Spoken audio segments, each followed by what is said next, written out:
Senhores Secretários da Mesa da Assembleia Municipal, Senhores Presidentes, Senhores Vereadores, caros colegas deputados, trabalhadores da Câmara Municipal de Lisboa e mais público.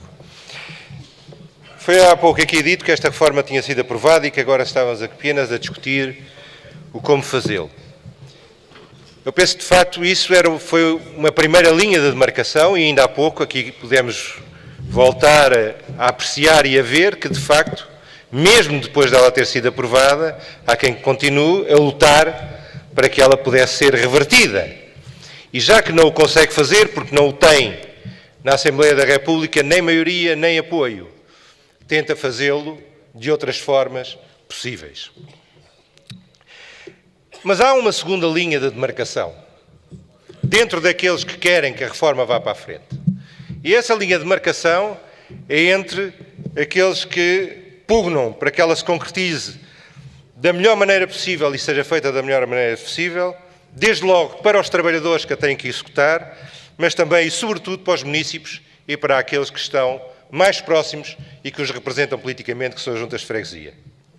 E isso é também uma linha de demarcação entre aqueles que estão efetivamente apostados em levar esta reforma na melhor maneira possível, com todos os intervenientes a cabo, e aqueles que apenas se limitam a querer fazer avançar um nome de que a reforma já foi aprovada e depois lançar as culpas para quem tem responsabilidades se ela falhar porque foi feita depressa demais ou foi feita sem ter em atenção todos os aspectos que deviam ser tidos em conta. E para isso é muito importante que a Câmara Municipal saiba distinguir o que são dúvidas, apreensões ou até mesmo objeções a alguns aspectos que estão menos claros ou que precisam de ser corrigidos, mas que conduzem a propostas construtivas para que a reforma tenha o êxito que efetivamente se pretende, daqueles que têm apenas intervenções no sentido de procurar encontrar todo e qualquer pormenor, toda e qualquer questão que possa alimentar a crítica e que possa alimentar um processo, ou, melhor dizendo, um processo de contestação e de reversão desta proposta. Eu sugiro que as pessoas façam uma viagem ao que foi a instituição do poder local a seguir ao 25 de Abril, em 1974, 75 e 76. Não havia Constituição, não havia lei de atribuições e competências, não havia eleitos democraticamente, não havia sequer orçamentos adequados, não havia técnicos e funcionários capazes para levarem por diante um novo poder local democrático. Câmaras importantíssimas como a Câmara de Évora tinham nos seus quadros técnicos, um engenheiro e um topógrafo. O resto era chefe de secretaria e alguns administrativos. Noutras câmaras do país havia apenas o chefe de secretaria para poder trabalhar. E o que é que fez a esquerda e o que é que fizeram os democratas naquela altura? Avançaram para as comissões administrativas e trabalharam durante 2 anos com afinco em ligação com as populações e a ligação com os partidos políticos. Partidos políticos esses que tinham na altura uma tarefa extremamente importante e que agora se esqueceram. Foi discutir com os seus eleitos e ajudá-los a exercer melhor as suas funções. As grandes conferências do poder local democrático, as várias publicações que desde o CDS ao PCP apareciam para orientar, para discutir, para sedimentar aquilo que era o conhecimento que se ia ganhando na prática. Tudo isso desapareceu, porque os partidos hoje não estão tão preocupados com esse apoio e com esse tipo de trabalho. E isso é uma questão importante nesta reforma.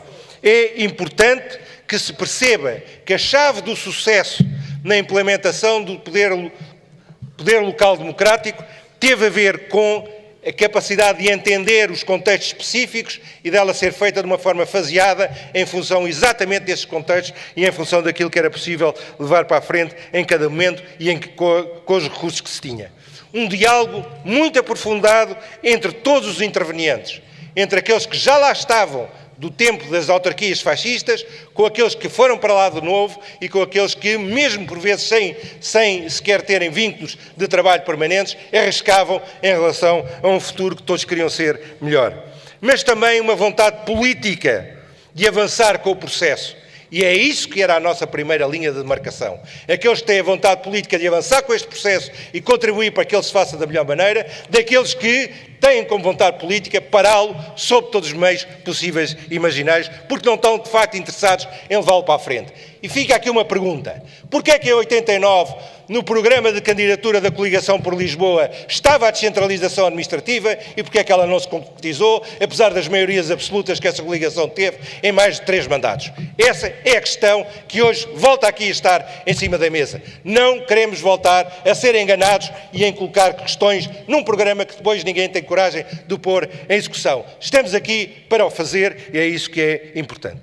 E por isso é fundamental que estas recomendações que aqui estão hoje em cima da mesa sejam de facto aprovadas por esta Assembleia Municipal no maior ampla votação possível e que, por outro lado, a Câmara Municipal continue com os sindicatos a encontrar, e com as juntas de freguesia, a encontrar o melhor enquadramento legal possível para dar as garantias aos trabalhadores, que é um compromisso que é político neste momento, mas que é preciso passá-lo a legal da melhor maneira possível. Isto não tem nada a ver com outro tipo de propostas, que a única coisa que fazem é lançar poeira para os olhos das pessoas, porque sabem que não têm nem enquadramento legal, nem enquadramento jurídico para poder fazer. Estamos apostados em levar esta proposta e esta reforma para a frente, nas melhores condições, a bem de Lisboa e a bem dos seus trabalhadores. Muito obrigado.